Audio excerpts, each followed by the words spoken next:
A former Air Force engineer living off the grid in the Colorado mountains accidentally discovers the wreckage of a Cold War spy plane, buried under permafrost for 50 years. The government has never acknowledged the crash. Inside, a magnetic tape with a strange voice, a classified symbol, and a dog tag bearing her last name. When the tape begins to play, it doesn't just say her name. It reveals a secret powerful enough to shake the entire nation. If you believe the truth can't be erased, subscribe and stay until the end. Rachel Morgan used to be a mechanical engineer for the U.S. Air Force. She served in Iraq, fixing rotor blades under gunfire, gambling her life for something people called freedom. But now, she lives alone in the deep Colorado forest, nearly cut off from the world. 3 years. No friends. No internet. Just her dog, Milo, and a silence that lasted longer than war. She called it mental discharge, but the truth was, she was running from memories, from herself. That morning, as the ice melted earlier than usual, she took Milo along the ridge. Sunlight pierced through the pine trees and reflected off something beneath the muddy snow. She thought it was scrap metal from an old climbing rig, but she saw military gray paint, rough and faded when she knelt down. Rachel brushed off the snow, ice cold. Her fingers traced a metal seam, then stopped at the barely legible engraving. U.S. Army Air, YO-3A. Her heart pounded. The YO-3A was a reconnaissance aircraft designed to fly in silence and used for covert surveillance on U.S. soil during Cold War operations. Officially, all had been decommissioned decades ago, but this one was fully intact, preserved under permafrost. No records, no warnings. No one ever mentioned it had crashed. She pried open the cockpit with a crowbar. A foul gust escaped, sealed in for decades. Inside lay a flight suit-clad skeleton, still seated, one hand on the control stick. A metal dog tag clattered to the floor, landing at Rachel's feet. She picked it up slowly, read each letter. Capt. W. Morgan. Milo barked loud and low, as if sensing something terrible. Rachel froze. No, it can't be. She remembered a photo her mother kept. A tall man in a flight suit. Wide smile, eyes holding something unsaid. Her mother used to say, "Your father died in a training accident. No remains were found. Don't ask again." But now he was here. Next to the body was a small metal case, locked tight, etched with a strange symbol, a black raven flying across a crescent moon. Unlike any military insignia Rachel had ever seen. She took the box, the dog tag, and an old tape recorder from beneath the pilot's seat back to her cabin. That night, she turned it on. The sound was warped, crackling with static. A man's voice, hoarse but steady, came through. "If someone is hearing this, it means I failed. But the girl needs to know. She has to know the truth." Rachel let go of the recorder. Tears welled up without warning. Maybe because it was the first time she had heard her father's voice in years. The old notebook was wrapped in thick, water-resistant fabric and worn at the edges. No letters, no family photos, only codes, hand-drawn maps, and technical diagrams. One symbol kept repeating, Safe House Delta, the coordinates leading into deep wilderness in the Rockies, about 20 miles from Rachel's cabin. She had never heard of such a place. It wasn't on any operational maps, never once mentioned during her Air Force training. But the precision of the drawings, every switchback and elevation, could only come from someone who had physically been there. The next morning, she packed her gear. Gloves, radio, survival knife, Glock, protein bars, and the tape. Milo was still by her side, as if he too understood everything had changed. The sky was clear when they left, but the clouds rolled in fast. Winds whipped her face. Snow began to fall in thin, urgent flakes. Rachel tightened her pack. She kept walking, thinking, what if I'm wrong? But deep down, she knew. She wasn't. They crossed woods, forded streams, and climbed over rock slides. 8 hours later, Rachel stood before a moss-covered outcrop. She almost walked past it, until the map said otherwise. She brushed away layers of green to reveal a steel door embedded in the rock. No signage, no handle, just a rusted keycard slot. Under her flashlight, the scene looked like something out of time. She used her crowbar to crack the hinges. The door groaned, then creaked open. The air was cold and dry, like walking into a frozen morgue. She descended a spiral metal staircase. Each step echoed like a heartbeat in her chest. Fearful, but drawn forward.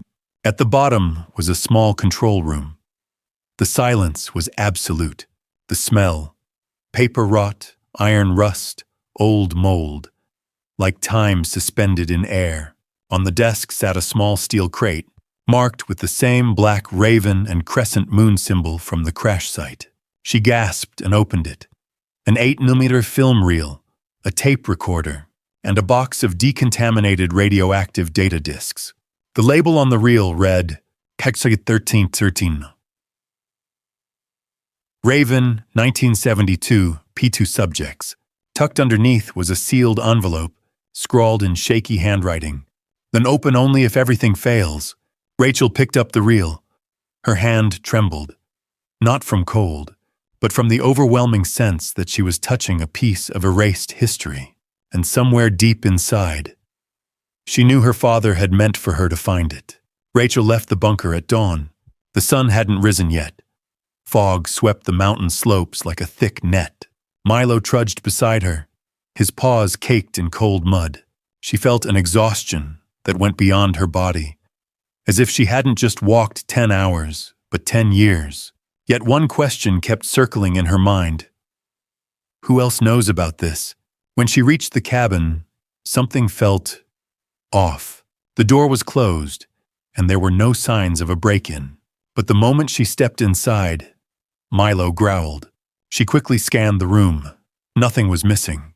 But when she opened the drawer where she kept her father's box, she saw that the notebook had shifted, just a few millimeters out of place. No one would have noticed, unless they had lived in fear long enough to memorize every scratch on the floorboards. Her military instincts kicked in. Rachel checked the cabin carefully and found a tiny device the size of a coin, wedged behind her coffee maker. Black plastic casing, micro circuit board, a low-frequency GPS tracker used by private security contractors. She removed the device, cut the battery wire, wrapped it in foil, and locked it in a metal box. Her heart pounded, not from fear, but from rage. Someone had been here. Someone had touched her past, and maybe had been watching her for a long time. Milo barked sharply. Rachel turned toward the window and saw a civilian flyer sky tracker drone circling above the trees, its lens glowing infrared red. She yanked the curtain shut, grabbed her Glock, and released the safety. When the drone swooped lower, she flung open the door and fired. One clean shot through the motor. The drone spiraled, then crashed down the hillside. Bang! The echo rolled through the valley. She had only minutes. Throwing essentials into a pack, she pulled Milo into the pickup. The engine roared to life, and the dashboard lit up before she touched anything. Across the GPS screen, words scrolled. Up, play with fire and you'll burn. No doubt left. She slammed the accelerator. Headlights cut through the fog. In the rearview mirror, a flash. 3 black SUVs emerging from the pines. No plates, no lights. Moving with precision and silence, like ghosts. She knew those vehicles. She'd repaired one back on base. Not FBI, not military. Civilians, but trained like special ops. A bullet cracked the rear window. Milo yelped. Rachel swerved hard, veering onto a forgotten service road that wound toward the abandoned Timberline Air Force relay station, where she'd once worked one summer before she quit the service. No plan, no backup. Just a few minutes left, and one last reason to fight. Rachel drove south through the night, following dirt roads only locals still remembered. Each mile peeled open another year of memory. The darkness didn't just trail behind the truck. It crept into all the places she'd tried to lock away. She reached Red Mesa before dawn. The barren plateau had once been a military supply post in the 1970s. now reduced to a few crumbling foundations and a deserted cafe. The kind of place veterans once gathered before fading into history. The cafe's back door led to a hidden basement, narrow, deep, like a tunnel dug through time. Her flashlight swept across rusted file racks, a splintered table, and the man sitting there, Nate Halpern. He looked older than the last time she saw him. Scruffy beard, long hair, eyes still carrying that haunted sharpness of someone who'd seen the truth too early, too clearly. Years ago, he'd been an investigative reporter for the New York Times, on the verge of exposing a military Watergate tied to the Raven program. Then he vanished from the media, just weeks later. "You're still alive," Halpern said. As if that were the most surprising fact, Rachel sat. "I found my father." She handed him the tape and photos from the bunker. Halpern was silent for a long time. Then he opened a wooden box beneath the table. Inside was an old photograph of an Air Force unit from 1972. One man stood at the far right, Rachel's father. "He saved my life once," Halpern said. "In '85, I was being followed for writing about Raven. He drove me out of Denver in a Jeep with the headlights off, in a snowstorm. Nobody ever knew." Rachel studied the photo. Among the young faces in faded uniforms, her father stood slightly turned, smiling faintly. But his eyes were looking past the camera. "Someone is approaching. He tried to tell me something," Halpern whispered. But I didn't listen. And then he disappeared. They fell silent. For a moment, they weren't reporter and engineer anymore. Just two people bound by the debt to the same man, who'd tried to protect them with his life. Halpern handed her a file folder. "This is all I have left." Raven wasn't just surveillance. They experimented with neural stimulation through electromagnetic fields, behavioral control, memory erasure. Test subjects, volunteer soldiers, and native civilians, mostly Navajo. Rachel felt her chest tighten. She once had a childhood friend, Thomas Yazzie, who lived near the old base. One day, he vanished. No search, no questions. Now she realized the children in those tapes might have been her friends. Halpern said he would extract the data from the tape and distribute it through 3 secure channels: a university professor, a human rights organization, and an independent journalist who used to work at The Intercept. Rachel nodded and said only one thing: "Don't take too long." She stayed in the basement, double-checking documents. She found a list labeled Test Subjects P2 Navajo in one old file, and Thomas Yazzie was listed 7th. Her hand froze. She gripped the edge of the page until it wrinkled. Next to it was a short letter, in her father's handwriting. "Rachel, if you're reading this, it means I failed. But you won't. You'll go farther than I ever did." Her vision blurred. Not from pain, but because for the first time, she believed her father had always been one step ahead. He knew she would find this. 3 hours later, Halpern returned, pale as a ghost. "We've been blocked. All 3 channels. Emails bounced. IP addresses blacklisted. Satellite signal jammed." Rachel jumped up. "No way." He opened his laptop. She watched lines of code scroll across the screen. Auto-delete confirmed. Source corrupted. Mirror copy destroyed. All backups gone. "You installed a kill switch?" she asked, voice low. Halpern backed away. "No, I didn't. I used a clean image. He avoided her eyes. Then a beep echoed from the GPS unit on the table. Rachel pulled her gun. "Who else knows this location?" Halpern didn't answer, but she already knew. She stepped forward and yanked up his sleeve. On his wrist was a matte black Garmin Recon watch, the same model the men chasing her had worn. The strap was new, no scratches, not something a man in hiding would wear. "You led them here." Halpern raised his hands. "Rachel, I had no choice. They have my wife. They threatened." Her finger curled on the trigger, but she didn't fire. Her eyes burned, not with rage, but with something worse. Disappointment. She turned and ran. Up the stairs, out of the basement. Milo was waiting, growling. Above them, 3 drones circled the sky. In the distance, SUV headlights pierced through the trees. The new Raven strike team had arrived. Rachel and Milo sprinted behind the old shed, diving into a narrow ravine. Gunfire erupted behind them. Cracking wood, barking orders, footsteps closing in. When they stopped, Rachel could barely breathe. They slipped into a shallow cave, with no lights and no way out. For the first time since this all began, Rachel thought, I might not make it. Everything her father had left, everything she had carried, was gone. She was running, unarmed, no evidence, no allies, and no idea if anyone was still worth trusting. The freezing wind cut through the rocks.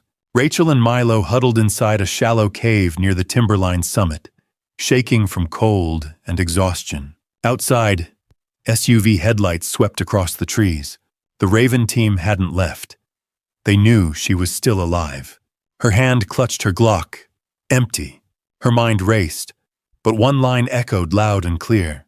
You'll go farther than I ever did. She dug into her pack and pulled out her father's old notebook. Flipping through it with trembling fingers, she spotted something she hadn't noticed before. A thin page glued against the back cover. She gently peeled it back with a fingernail. Underneath, written in faint ink visible only under UV light, Angel 6, frequency 34175 VLF, broadcast vertically at sunrise. No one will catch you. Angel 6. Rachel froze. Angel 6 was a low-orbit surveillance satellite launched by the U.S. Air Force in 1971, declared out of control in 1984. But she remembered something. Back at Offutt, one old officer used to joke, the Angel 6 didn't disappear. It just went into waiting. Rachel jumped up. She knew one place that could send that signal. The abandoned military transmitter at the top of Timberline, where she once did VLF maintenance years ago. If the equipment still worked, she could beam the signal straight to the satellite. No internet, no uplink, untraceable. At sunrise, she and Milo reached the transmitter. Hinges are loose, and there is rust on the steel. But the core unit remains intact. She tested the power supply and swapped in an emergency battery. Her palms were sweaty.